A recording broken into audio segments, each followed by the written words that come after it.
সাভারে অবৈধ ভবনের বিরুদ্ধে অভিযান চালাতে গিয়ে ভবন মালিকের হামলায় আহত হয়েছেন সাভার মডেল থানার উপপরিদর্শক আল মামুন কবির। দুপুরে রাজুকের পরিচালক ও নির্বাহী ম্যাজিস্ট্রেট মোহাম্মদ মনির হোসেন হাওলাদারের নেতৃত্বে একটি দল সাভার থানা এলাকার মাহবুবুর রহমানের অবৈধ ভবন উচ্ছেদ করতে গেলে এ ঘটনা ঘটে। এ সময় ম্যাজিস্ট্রেটের সাথে কথা কাটাকাটির এক পর্যায়ে অবৈধ ভবন মালিককে গ্রেপ্তারের নির্দেশ দেওয়া হলে ভবন মালিকের লোকজনের সাথে ধস্তাধস্তিতে আহত হন সাভার মডেল থানার উপপরিদর্শক আল মামুন কবির।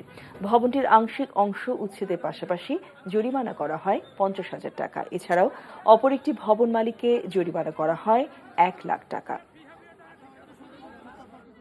অনেকেই তো আসলে আইন কানুন সম্পর্কে ভালো জানে না, সচেতন না, তারপরে তার নলেজের যে লিমিটেশন থাকে এগুলো আমাদেরকে মেনে নিতে হবে বাংলাদেশের প্রেক্ষাপটে। তো এটা আমরা ওইভাবে দেখি না, আমাদের এখানে আইনগত যে কাজটা আমরা সেটাই করে থাকি। এই ঈদে দেশ জুড়ে কেনাকাটার ফুর্তি হবে শুধু বিকাশে, সাথে ডিসকাউন্ট কুপন, ইনস্ট্যান্ট ক্যাশব্যাক।